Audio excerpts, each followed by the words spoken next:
All right, well, welcome back to session 2 of Cross-Cultural Organizations, Technology and the Poor. I wanted to start off and do a recap of part 1. What we really try to do is we're trying to do a survey of a lot of the concepts that are important to working with the poor and using technology.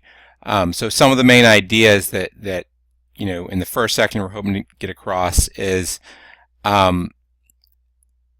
just understanding low-cost business models and understanding a lot of these concepts that are likely to be reducing the cost of production of information and other products, like the long tail, open source, zero marginal cost, and that we should use those trends to the poor. And part of what that can also do is it can reverse the trend of the secularization of media and the westernization of media. Now, as I've been interacting with all of you in the forums, there's just a few other things I wanted to just kind of emphasize as I, talked with people. One is that the reason why I have you read about the bottom of the pyramid, one is to understand the global perspective on bottom of the pyramid, but also I like for people to think about that domestically, because I think a lot of the concepts apply to the bottom, serving the bottom 20% in any society. They're slightly different, but I think that they can be applied to serving the poor in the U.S., can be applied to serving the poor in any given society. So that's one key thing I'm hoping that people get. The other thing is, I've read tons of books about tech concepts, and what I've tried to do in this course is, out of the thousands of concepts out there, what are the 5 that are most important, or what are the few that are the most important to understand when serving the poor? I've been, using technology to serve the poor for, almost over 15 years now, and worked with hundreds of organizations, and these are the key things that just keep coming up again and again. So we need to really understand these concepts, like the long tail, and understand how do we partner with these forces rather than work against them. The common theme, as I emphasized before, is that they all reduce the cost of production and the price to consumers. So part of what I would encourage you to do, because this course is really a survey, and what a survey does is it kind of makes you jack of all trades, but a master of none. So if you really want to master these things, what you need to do, almost all the concepts that I've shared with you and the videos that I've had you watch, there's books written on them. And part of the reason why I had the video is because it's Cliff Notes, and if I had you read all the books, there'd be 3,000 or 5,000 pages of reading. So I thought I'd spare you that. But if you find concepts really interesting, I would encourage you to read the books behind them. One of the other takeaways I want to have in the course is that, a lot of you have heard the phrase, the key to success in business is there's 3 things you need to focus on: location, location, and location. And I would say you could translate that in serving the poor is cost, cost, cost for a lot of the business models serving the poor. I mean, there's more to it than that, just like there's more to location, but you have to really think about cost, and that's a lot of what people don't consider. So the last takeaway, and this is from the reading I just added, and it's a quote that comes from the Economist article on the new freelance economy, and I think that this is a key thing to think about in working with the poor. Is they say that the world is increasingly becoming divided between people who have money but no time and people who have time but no money. So part of what that means is that the poor have an asset. They have time but no money, so that really gives an opportunity. So as you're thinking about, as the economy changes, what are the areas where having time but not money is useful? So I'll talk about that a little bit later. And one of the examples is, why are rescue missions and Salvation Army, why are they into the thrift store business? Well, this is an example of how you could apply one of the principles. So, they work with the poor, and after they work with the poor, they try to get them jobs, and they need self-sustaining jobs that, the poor can do. So one of those is thrift stores. So a lot of the work in thrift stores is very time intensive. You have to go through books, you have to sort through a lot of materials and see whether it make sense.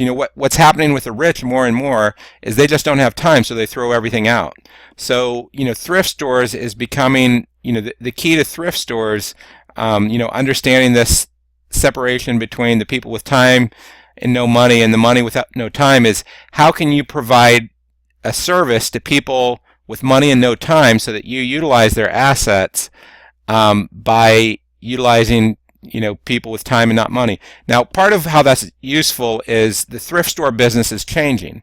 eBay, Craigslist, a lot of other things are dramatically changing that business.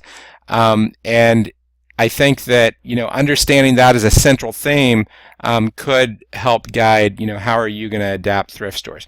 So another example of how you might apply these principles, and in your assignment, I asked you to apply these, and some of you may have come up with some of these concepts, some of you may not have, and it's not like there's a right concept or not, but these are some of the concepts that I've thought about that could be helpful. For Rescue Mission, Salvation Army, for them, the freelance economy, for some people it's going to be an oppressive force, but for other people it could be an employment on-ramp. So The Economist talked about the person who was cleaning people's houses but was homeless. Well, on the internet, the saying goes, no one knows that you're a dog is the quote. The internet also provides opportunities for people who may not be able to get into traditional work markets, but they might be able to start cleaning houses, even, and the people don't need to know that they're homeless, and that becomes a way that they can get on their feet and then get jobs. Now, if there's a long-term, suppressing of wages for people in that sector, then that's a bigger issue. But for people who are just trying to get on the first rung of the ladder, it can be a big opportunity. The other thing that I've been spending a lot of time thinking about is, as we move from the industrial age to the information age, I often spend time thinking about, okay, what is the digital analogy of the key concepts of these business models in rescue missions and the Salvation Army? How would you translate the concept of bell ringing? How would you translate the concept of thrift stores? And how does that adapt as we move into the information age? So those are some interesting questions, I think, to think about. Another category is for people who are doing tech consulting. So, what I would say the key thing there would be, how do you partner with tech Christians in the developing world? So that's going to be a key bottom of the pyramid or base of the pyramid question. So, again, you have people in the West whose time, the tech Christians in the West might be billing at over $100 an hour, but there are Christians in India and other parts of the country or parts of the world that, $100 an hour, they could feed their family for a long time for just a few hours. So, so there's an opportunity, and you have a natural community among Christians. So, that would be an interesting topic. So part of what I'm doing is I'm trying to, help give you some ideas for topics to explore. If you're a tech consultant, then you might look at, okay, how could I develop a partnership, and what are the models of Christians that are doing this type of thing? And then, the other one would be if you're a tech consultant and, you do a lot of your consulting for profit, then I would encourage you to, think about how could you also, do what lawyers do, offer pro bono or reduce cost consulting. And I would encourage most tech folks to look more at the reduced cost consulting. You might bill at $100 an hour, but there might be a ministry you bill to them at $20 an hour. And looking at models of that and learning from other people doing that. And then the education sector, some of you are helping train the poor and things along those lines. Part of what we found helpful is partnering with open education and long tail resources, because what that's going to do is going to help you reduce costs and promote diversity. So each of these things could, what I'm hoping to do is to kind of give you some ideas that might help you think about, okay, so here's some of the ways that I could be thinking about ideas for projects. In some cases, it might be exactly what you're working on. It might be something your employer is doing. or the organization that you're with, or a project that you want to do in the future. But I would encourage you to think about your project and how it might apply some of these concepts. And you can read through the full syllabus of everything we're covering, because we're wanting you to cover kind of the goal of the final project is to give you something where you can apply the concepts that you've learned in this course. So, and it should be something useful. If you just do something to go through the ropes, then I feel like we've all wasted our time. So that's a big part of it. So with that, I'm going to go into part 2 of technology and cross-cultural ministry. One of the things you're going to read, if you haven't already, and part of it is, if I were taking this course, I think I would listen to my talk and then, read through the material. So what I'm giving you is an introduction to the material, but then you might listen to it if you wanted to really understand how everything fits together. So one of the first things that we're going to try to cover is the concept of cultural distance and mission. So Ralph Winter is really the pioneer in that space, and he's talked about different forms of evangelism. And he talks about in the paper, he talks about E0 evangelism, and what that is really renewal of Christians of the same culture. And that's really what that is it's discipleship, and that's something important. I feel like that's one of the cores that I'm strong at. Then there's E1 evangelism, and that's evangelizing to people of the same culture. A lot of people have promoted the concept that churches should be monocultural because they grow more quickly that way, and to a certain extent that's true. There's also advantages to doing it otherwise, but I think part of what we found is that a lot of the churches are of the same culture, and it can be easier for you to say evangelize to someone who has a lot of similarities to you. E2 is cross-cultural missions, so that might be you going into if you're from United States and come from a middle-class background, going into a low-income Latin American community, different language, it's still Western, so I would say that's probably going to be E2, and E3 would be a radically different culture where you might be going into a tribal culture of Native Americans, or some sort of indigenous tribe where you don't speak the same language, where there's no common Western culture, and it's a radically different shift. So the idea is it's really important to be able to gauge the cultural distance so that you understand what you're signing up for. And one of the things that I found that Christians tend to really not recognize the cultural distance. So they make the mistake of only doing E0, it's just the church serving itself, evangelism, or you have a lot of people who may not be particularly gifted at cross-cultural ministry trying to only do cross-cultural mission. So, they might come from a upper middle class background and might be white and go into a low-income, black neighborhood, or Latino neighborhood, where I'd say, even though that's Western culture, they don't recognize that that's, probably closer to E2 evangelism, either E1.5 or E2 evangelism, and it's fairly challenging. Where it might be easier to do E1 evangelism, where you're working with people of the same culture. So if you have the combination of race, class, ethnicity, gender, and then you're crossing all those barriers, it's a lot farther. So one of the key principles in urban ministry and urban missions is the idea of indigenous leadership development.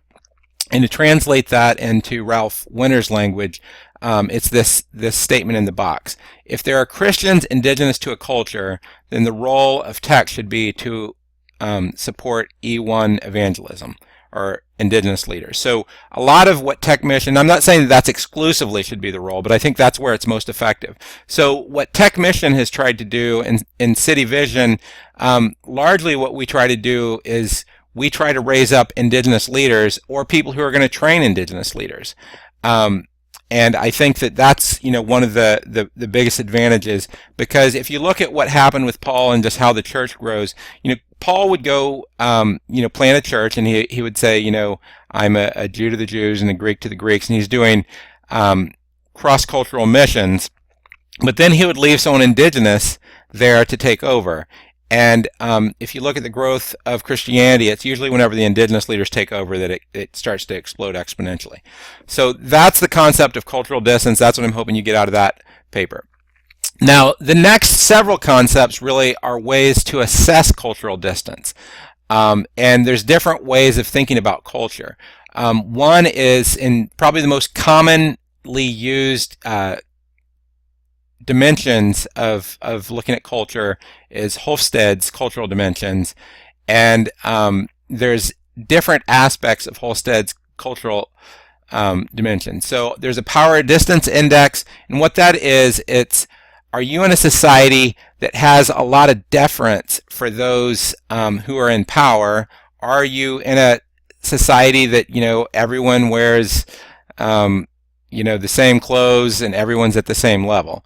So those societies that have a power distance index are going to be more hierarchical. They're going to be,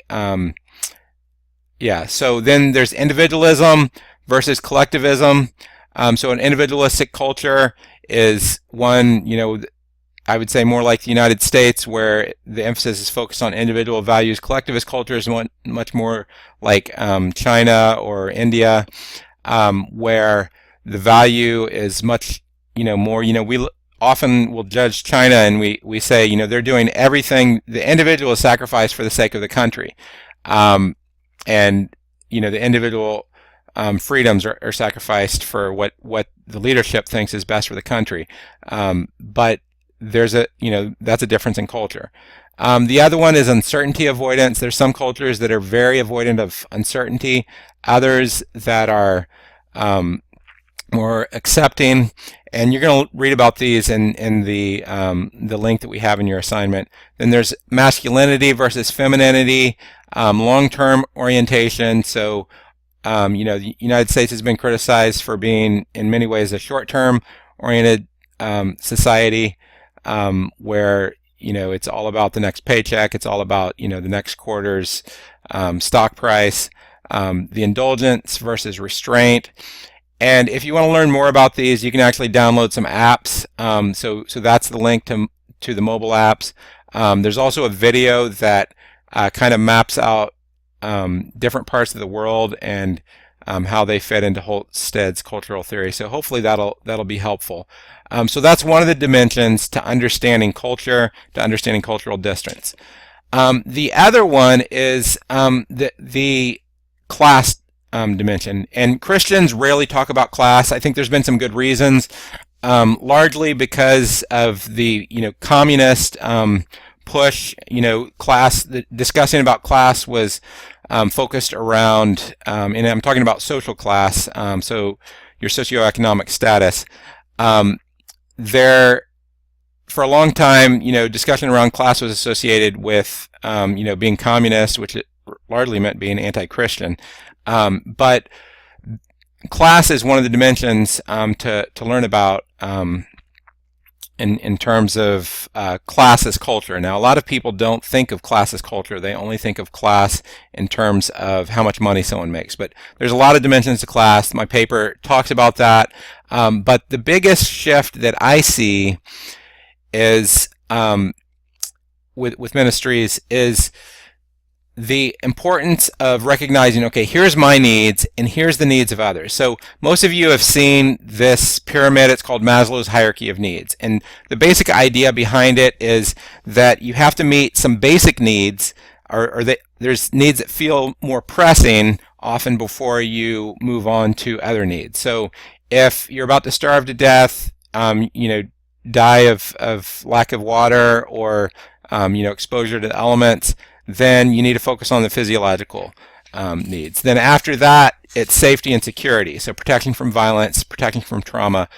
Most of the poor that you're working with, those are their main two things. They're constantly re-traumatized, constantly exposed to violence. Housing's not secure. So those are the lower class needs, and there's different types of ministries over on the left. So you have housing ministry, food ministry, global relief, for physiological.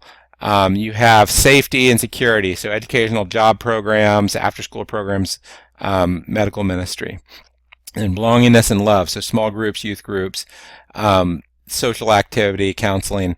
And then, you get into leadership development, personal identity development, and then, finding your calling, self-esteem, self-actualization. Now, if you look at what are the needs that middle-class churches focus on, it's largely the top of that pyramid. But then, if you look at the parachurches that serve the poor, it's largely the bottom of that pyramid. And it's important to recognize that difference because we come in with our own, cultural lens, and it can be easy to say that the top of the pyramid is more important because those are the spiritual needs, whereas the bottom part, the physical needs, aren't important. And, the Bible basically, Jesus always met physical and spiritual needs. The Lausanne Conference is the largest kind of gathering of evangelicals started by Billy Graham. Affirms that you have to always meet physical and spiritual needs. So we care about the whole pyramid, but we also have to recognize where people are. And as we're serving people, recognize, it's like being married. You have to focus on what your spouse's needs are, what your child's needs are, not what you're needing in loving them. So, and that's part of what we do in ministry. So, part of what I talk about in reconciliation across social class is a lot of the dimensions of classist culture. And often there are dimensions that are in tension against each other. So, I talk about non-dominant class and dominant class in the paper. As a quick summary, dominant class is middle class and above. Non-dominant class is what I would say is working class and the poor. Although that's a overgeneralization. So you have different needs. So non-dominant class, if you look at how they're going to prioritize, they're usually going to be buying things that are more low cost. So if they have to pick between low cost and high quality, they're going to go for low cost. If they have to decide low cost and speed, if you go to urban discount stores, often there's long lines. They're willing to tolerate the long line as long as they can get lower cost. So speed's less important. Then there's other tensions like, how structured and orderly is something going to be versus relational. A lot of urban churches are very relational, and then other, groups might be structured and orderly. Efficient. This is one where I actually, have a hard time. Because I have an engineering background, I'm very efficiently focused, even though I'm fairly relational. But whenever it's efficiency versus relational, it's a real tension. And each person's going to be different. And part of what we're going to do is in the assignment is we're going to have you list, okay, here's my personal preference on each of these things. So, do you prefer to be spontaneous, or do you prefer to be more detached and objective? Do you prefer to the subjective environments and subjective disciplines, or more the objective disciplines? Do you prefer, and are you more intense, or are you more reserved? Are you more hierarchical? Are you more egalitarian? Is trauma common and you're just used to it? Or is trauma avoided so you don't live in places that are going to be high trauma like the city? And really any of the upper class, middle and upper class culture values, and any lower class values. So as you read that, that's one of the key points I'm wanting you to get. But to translate those in ministry, because as you do ministry, if you're not relational enough and you're working with the poor, if you're get frustrated over the fact that, people are spontaneous, that there's a different understanding of time, that, people are too intense, that, in certain churches that there's a very strong, respect for hierarchy. It just recognize that that's a cultural difference. So, now, some of these cultural differences actually translate into technology. This is really complex. I could have a really long conversation with you, but we've been working in this area for a long time. So there's two aspects of cross-cultural technology. There's the front end of technology. So, obviously, if you have a website and you're trying to serve the Spanish-speaking community and it's not in Spanish and you got the language wrong, that's a problem, right? There's the types of media. How much are you going to be text-focused, image-focused, audio and video? I underline those because, something only like, I forget, 80% of the world can read, or maybe it's, I think it's between 80 and 90%. I'm sorry, only somewhere between 10 and 20% of the world can read. So most of the world's still in oral culture. So audio and video is a pretty good way to reach them. Front-end graphics, if you go to a hip-hop website or, hip-hop graphics are going to be very different than, say a business website. And then there's other things on the front end of, are you going to have open access like Wikipedia? Is it going to be behind a paywall? Is it going to be restricted access where you have to create an account? All those things have big implications on the poor. And then the other thing that is really important is the device. And I'm not going to try to get into the holy wars on which device is better. Google's Android versus iPhone, or Windows versus Mac. But the bottom line is the poor need cheap devices. There's a reason why Android has something like more than 90% market penetration among the poor globally. I think it's close to 95% market penetration. Is because it's the cheap device. So whenever we work with the poor, we often will look at the architectural models that Google is using more than that Apple's using. I would say Google is focused much more on architecture for the poor, whereas Apple is focused on architecture for the upper middle class. Then on the back end in development, so how much are things going to cost? And then the other big thing is content economics. So if you look at all the content in the world, and I think I talk about this, 99% is owned by just a few companies and some of the richest people in the world. So the internet's changing that so that there's a lot more creators of content. You look at YouTube, it's not the big corporations that are creating all the content. You look at Wikipedia, it's the same thing. So the content economics, and that's one of the things hopefully you got out of Binker's book in the peer production, is that if you change the economics of the content, then you're going to dramatically change how the world works. And more and more, and I can't remember the exact stat, but I think something like over half the economy now revolves around intangible assets and information and services. I think it's something like 80%. So if you get more and more of that is open and reducing the cost in that 80% of the economy, then that's going to make the whole society more affordable. Then the other thing is information architecture. So is it going to be open? Is it going to be closed? Are you using a hub spoke? Are you using a distributed model? All those things have cross-cultural dimensions. I could probably give a whole 2-hour talk on that, but that's just the high level. So the other way you can look at, one was Holstead's looking at cultural distance that way. 2 is looking at social class. The third one is ethnic identity development. So this is an important concept for people to get. One of the biggest books that people read, it's called Why Are the Black Kids Sitting Together in the Cafeteria? And that book has that title because for a lot of white folks, trying to explain culture is trying to explain water to a fish. You're always surrounded by majority culture, but if you often, are in environments where you're working cross-culturally, then it's easier to understand your own culture. So what ethnic identity development does is it breaks up the stages of people's own understanding of their culture, their own ethnic identity. And I've broken it down into 4 stages and used Christian terms in the paper. A lot of the other people break it up into 6, but I just like to simplify it. Most people in the United States are in stage 1. They're essentially unaware of their own racial and social identity. And it is synonymous with the I don't see color, I'm colorblind. That statement in itself could be good in some ways, but in many ways it's saying what I don't see is I don't see the cultural differences. And if you treat your spouse, if you're married, or treat other people as if they're the same as you, they're not going to like that. And the same thing happens cross-culturally. So it's only by understanding the differences.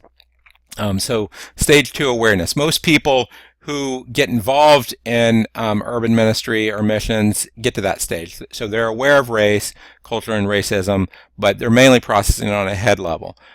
So the goal there is to become aware of racism and other forms of social injustice by immersion. So that's how the fish learns what water is. It goes out of the water and it's in air, and all of a sudden it says, that's what water is. It's what I breathe everywhere. So, for me, I spent 3 months in South Africa. I spent, summer working in in a rescue mission. I've spent, most of my life bouncing between the inner city and the suburbs. So I've had a lot of opportunity for that. But this is part of the reason why CCDA and their 3 values, it's a big Christian justice organization. One of their values is relocation, move into the city. It's not an absolute value, but part of the reason is if you live among the poor, then you start to understand, where they're coming from better, and you start to understand your own ethnic identity.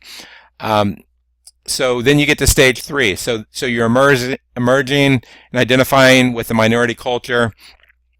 So a lot of people, white people, they move into the city, they spend a year in the city, and by the end, honestly, they hate white people, even though they're white.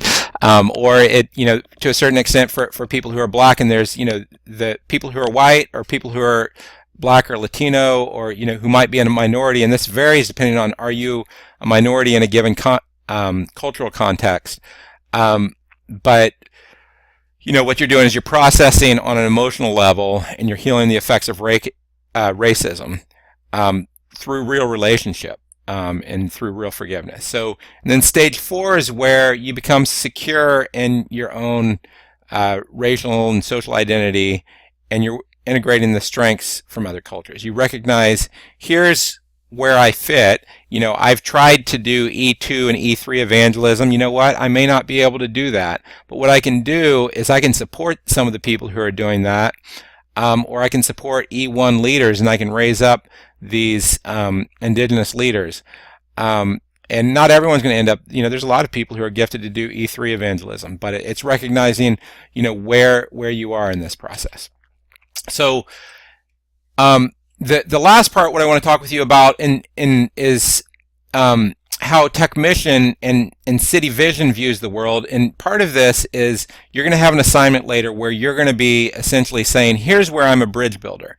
And this example is actually so that you can look at how Tech Mission, and even myself personally, have viewed, what's my role as a bridge builder. Because each of us are going to be between different communities. So Tech Mission's 3 values are Jesus, justice, and technology. So that's Tech Mission is the parent of City Vision, parent organization. So there's the Jesus justice sector, and that's the Christians who are serving the poor. There's the Jesus tech sector, that's the Christians who are using technology with the poor. And then there's the tech justice sector, that's secular, it's not Christians. So what we are, if I had to say, what is the summary of what City Vision's trying to do? What's the summary of what Tech Mission's trying to do? Is we're trying to be bridge builders between all 3 of these communities. So if you look at, we have our programs. So City Vision College, Christian volunteering, City Vision internships. Those are all focused primarily on the Jesus justice sector, Christians who serve the poor. And then there's the Jesus tech sector. So our master's program in technology and ministry is really focused more on the Jesus tech sector, crossing over into the Jesus justice sector. Then there's all the different groups out there in the Jesus justice sector. So there's Christian social sector, so Association of Gospel Rescue Missions, Christian Community Development Association, Salvation Army, Teen Challenge, Urban Youth Workers Association, World Vision, Compassion International. So all those groups. Then there's a lot of other groups that people may not recognize that are part of this sector. So there's Christian higher education that's training people for justice. So there's a lot of different schools that are doing that. There's Christian higher education in developing countries. There's churches of the poor. Might be in developing countries, might be in developed countries, made up of the poor. Then there's Christians doing recovery. National Association of Christians in Recovery, Celebrate Recovery. And then there's groups doing urban internships, so Mission Year and in our program, City Vision internships. So part of what we're trying to do is how do we use tech, how do we take some of the skills from these other sectors to grow this sector? So we're trying to diffuse innovation across those. So then there's this other sector, there's the Christian tech sector. And this sector is largely focused on promoting the word. They're focused more on evangelism. They're focused more on the top half of Maslow's hierarchy of needs, whereas the Jesus Justice sector is focused more on the bottom half. And there you have a lot of different groups, and I want you guys to become aware of these, and I cover these in the other class too, but I want you to become aware of this sector because this is a sector that you need to know who the players are. So there's the technology and missions groups that are out there, and you can Google a lot of these names. There are tech-focused Christian colleges and Christian college groups. Or there's technology programs within those. There's groups of Christian technologists, so Christian Engineering Society. There's different faculty groups with InterVarsity and Cru. We have a Facebook group called Christians in Technology with a few thousand people in a LinkedIn group. Actually, the LinkedIn group's the larger one. Code for the Kingdoms. And then there's other churches that are doing tech and IT, especially in mega churches. So Life Church, they're the people who came up with the Bible app doing phenomenal things with technology. Technology and Ministry, and Evangelism Day. Then there's parachurches doing IT. There's Christian recruiting, Christian media like Christianity Today. So what we try to do is we try to get these two worlds talking. We try to get groups that are more focused on the poor, Christians more focused on the poor, and Christians that are more focused on the resource groups, talking and sharing resources.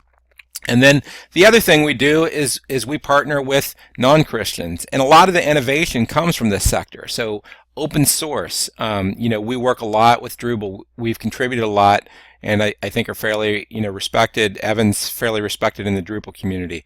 Moodle, we work with them. We are working a lot with the open education movement. We're partnering with Straighterline, MOOCs. We're looking at MOOCs a lot, edX, Coursera. A lot of the other groups doing nonprofit recruiting, we've partnered with them. Then there's groups that are doing low-cost online training, job boards. We've partnered with a lot of those. There's secular funders. There's tech philanthropy. We get Google grants. We get some of the philanthropy from LinkedIn, Salesforce, Microsoft, all those things. And then there's open data. So what we're trying to do is to bridge a lot of these innovations. So how do you use these innovations that's coming from open education, open source, into these other sectors? And that's a lot of what we've been trying to do. So part of what I would encourage you to do is you can build your own map of and think about what are the groups that you're trying to bridge in your life. So the next part of what I want to talk about is this concept of diffusion of innovation. We're going to talk a lot more about it in section 3, but I think what's important is to recognize where we fall in a bridge. So if you view the world as a big bridge and everyone needs to be reached through E3 evangelism, but not everyone needs to do it. So you start with serving the poor, and then you say, okay, how are we going to most effectively serve the poor? Well, there's different types of ministry. There's ministry of the poor, and that could be E0 evangelism. Then there's ministry to the poor, and I would say that's by definition largely E2 evangelism if it's to the poor. But then there's ministry with the poor, and to do that well, you need to be closer to E1 evangelism. How are you training indigenous leaders? So, your ministry. You work with the poor. Now, the next part of this is what tech ministries can do. I would say that the biggest thing most tech ministries can do is to support the ministries that are working with the poor. So, how can I resource Salvation Army? How can I resource all these thousands of local ministries?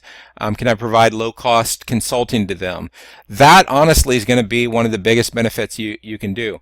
A lot of people want to go to the front lines and be the hero. That's great. Sometimes that's what God's called you to do, but I think more often what you're called to do is to be someone behind the scenes, especially the tech folks, that's providing the infrastructure for the people on the front lines. Then you have this other community here where you have Christians who are working in secular technology. So a lot of times what I see is this group will go straight to try to serve the poor. They don't partner with the ministry serving the poor. They try to work directly with them, and they're essentially doing E2 or E3 evangelism, which is rarely effective. So what you really want to do is you want to build up the bridges, and sorry there's so many arrows on this, but you want to build up the bridges between Christians and secular tech and these other groups. So I went to a group, Code for the Kingdom, that was largely Christians that are working in secular companies. Their knowledge of technology was off the hook. We had a lot to teach them about justice, so that's why the arrow is pointing down for justice. I had a lot to learn from them about tech. So that's how the diffusion of innovation happens. So they need to learn, about justice. We need to learn about tech. So that's the type of partnership there. And then you have the tech ministries. So that's more on that sector that I said, the Jesus Tech sector. And those groups often, need to learn more about justice, especially if they've been focused largely on, serving resource Christians. But a lot of times they have a lot more innovation than tech ministries with the poor. So, whenever GospelCom was still around, I learned a lot about how to do technology ministry, and I still learn from a lot of these big Christian tech companies, observing what YouVersion's doing and things like that. And then there's other innovation where you're trying to get the secular nonprofit tech. So what I'm trying to do is to draw a diagram of all the ways that innovation gets diffused. And so you have secular nonprofit tech. So that's a lot of where we learn things. And then there's secular tech. I often will listen to videos on Google and things along those lines. So the end goal isn't that everyone is the hero and they do E3 evangelism, going from, working at the highest levels of Google to working, directly with the poor in a developing country.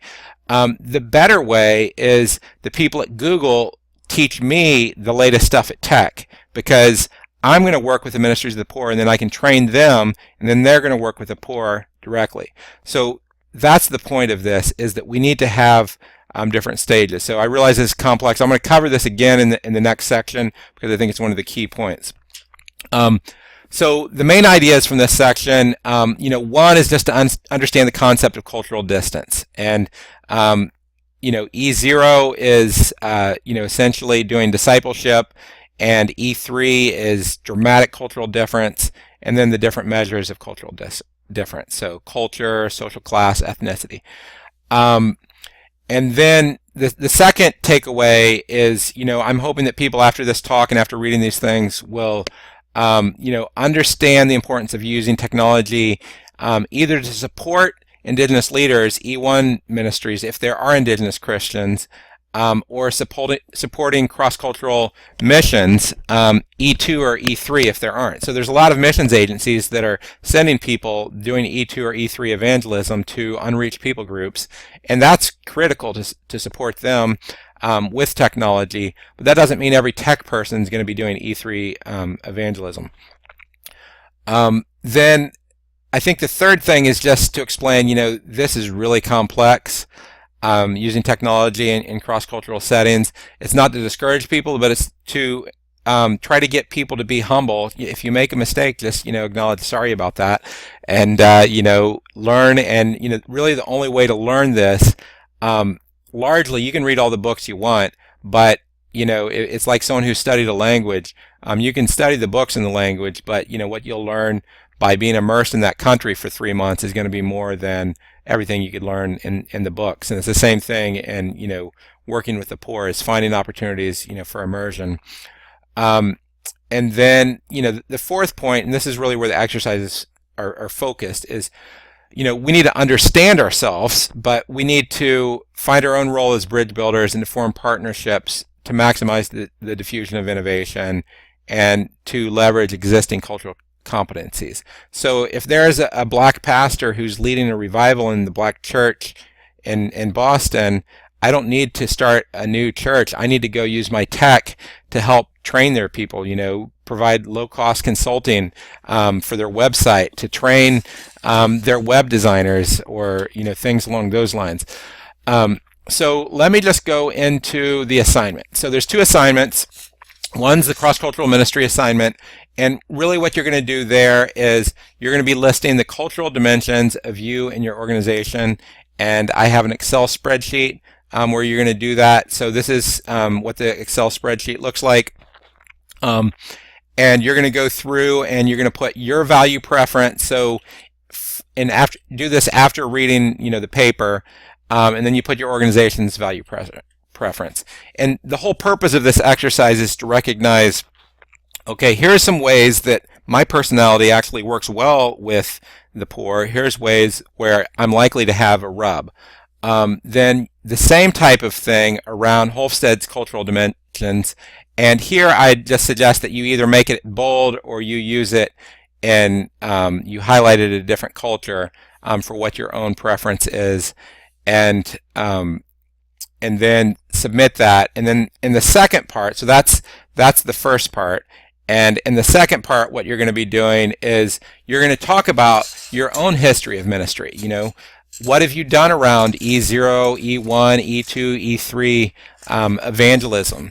What lessons have you learned? And then, what communities do you serve as a bridge builder between, and how can you make that more effective? And how do you see that changing for yourself? So basically, reflect on these. How does it personally apply to you, both in your history and in things that you can some takeaways. Then the second part is the final project. You're going to do a couple things. One thing that I want to emphasize is that there is the book review section of your final project, and for each of these videos and each of these papers, because this course we didn't do books, we did a lot of smaller either videos or papers. We're not going to have you do a page or a page and a half on the books. What we're going to do is have you just write one paragraph on each handout. So what I'd recommend is that you do that as you go through, because if you wait to the end, you're going to forget what was that video about or what was that thing about. Is right after you read something, the whole purpose of it is to, there's two reasons why we have you do this. One is it's just, an idea like taking notes is going to help you remember it better. So if you have to summarize what you learned from that, then you're going to remember it better. The other purpose is, part of accreditation is we have to document that you've, done these things, that you've learned these things. So that's the other, purpose of that. And then in the final project, there's some other instructions of what we're wanting you to do. What I want you to do is I'm wanting you to revise it, and I'm going to give you all feedback. You should have some feedback from me probably by the time you watch this.